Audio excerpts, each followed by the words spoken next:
Donc bonsoir à tous, bonsoir à toutes, bienvenue sur la chaîne de Mission Paranormale. Je vais tout vous expliquer sur tout ce qui est possession démoniaque, les phénomènes paranormaux, ainsi que ce qu'il faut faire et ne pas faire. Donc là ce soir on va s'attaquer à la possession démoniaque, ce qu'il faut savoir pour se protéger et éviter de rentrer en communication avec des esprits malsains. Alors, premièrement, comment vit une personne possédée par le démon? Comment vit-elle une fois libérée? L'édition italienne de Aletheia s'est penchée sur la question en interrogeant Don Amorphe, exorciste de Rome.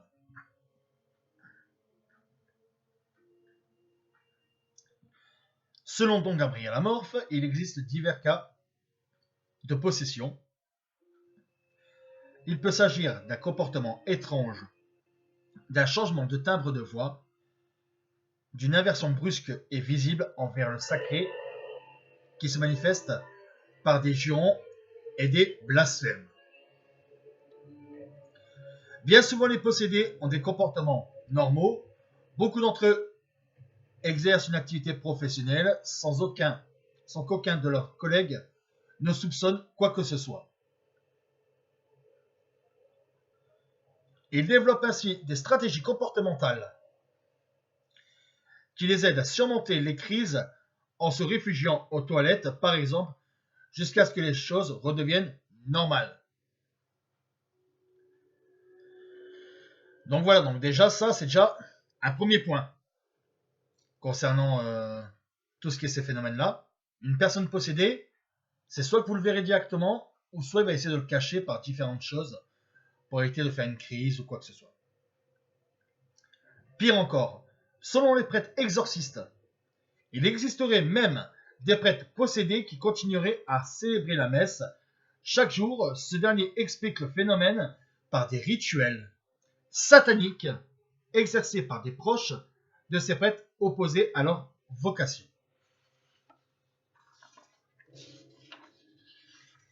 Après la libération. Le processus est en général assez lent, explique Don Amorphe, mais les individus délivrés retrouvent en principe leur vie d'avant, sans conséquences notables. Et leur foi s'en trouve renforcée. Ils vivent leur libération comme un véritable don de Dieu, et à leur tour cherchent à prêter main forte à ceux qui se trouvent dans une situation analogue. Ils se font donc apôtres en apportant leur témoignage dans des groupes de prière, dans les paroisses et en toute occasion. Le père Amorphe nous relate par ailleurs le cas de Francesco Vaiasuso de son livre Témoignage, La mia possession, ma possession, pour dire en français. C'est un livre dont on a beaucoup à apprendre, possédé par 27 légions de démons à la suite d'une messe noire à laquelle il a été forcé d'assister lorsqu'il était enfant. Il a lutté de toutes ses forces pendant des années pour s'en libérer. Aujourd'hui, en dehors de son activité commerciale en Sicile, d'où il est originaire, il voyage beaucoup pour offrir son témoignage, pour donner des conférences, pour faire en sorte que les gens comprennent que le démon existe s'ils ne l'avaient pas encore compris, et qu'ils se fassent exorciser s'ils en ont besoin. Alors là, on va passer au niveau du pape. Le démon existe, avertit le pape François. Lors de la messe du 11 novembre dernier, le pape François a appelé à ne pas être naïf, mais vigilant, car le démon existe certains prêtres disent en lisant ce passage de l'Évangile, Jésus a guéri une personne d'une maladie psychique. Il est vrai qu'à cette époque, on pouvait confondre une épilepsie avec la possession du démon, mais il est aussi vrai qu'il y avait le démon. Il poursuit le croyant, n'a pas le droit de simplifier en disant ce n'était pas des possédés, c'était des malades psychiques. Non, la présence du démon est dans la première page de la Bible, et la Bible finit aussi par des présences du démon avec la victoire de Dieu sur le démon.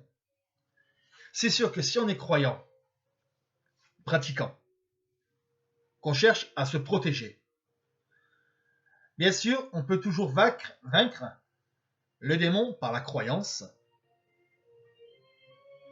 Il y a aussi quoi? Il y a par la protection, par les chapelets, par les prières, par les messes, et aussi aller voir aussi un prêtre exorciste qui peut à tout moment vous exorciser pour que vous soyez libérés à votre tour.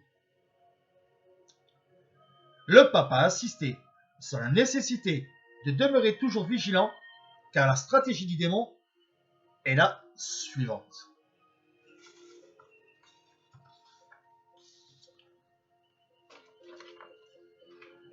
Tu t'es fait chrétien, avance dans ta foi.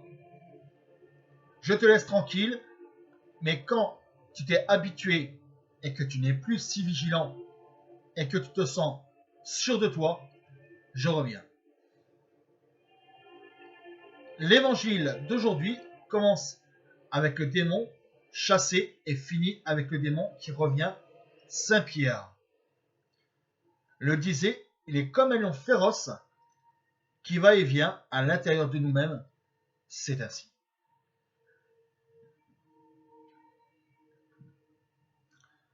Donc, comme vous pouvez le savoir, donc le démon il peut très bien partir, comme il peut revenir tout de suite.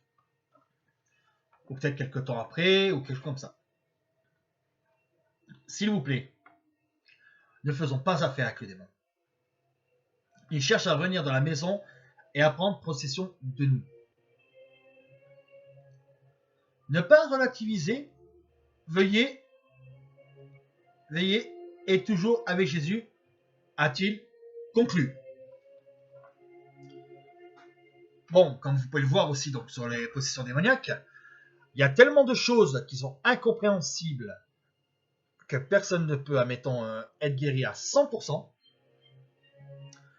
Il y a différentes choses qu'on peut toujours voir pour apprendre un peu plus sur tout ce qui est possession démoniaque. Les libérations, les incantations. Voilà. N'oubliez pas une chose, que si vous êtes possédé, vous devez travailler intérieurement sur vous, sur votre foi, pour que vous soyez protégé au maximum. Donc voilà les amis, c'est la fin de cette vidéo. Je vous dis à la prochaine et surtout portez-vous bien. Bonne soirée les fantômes.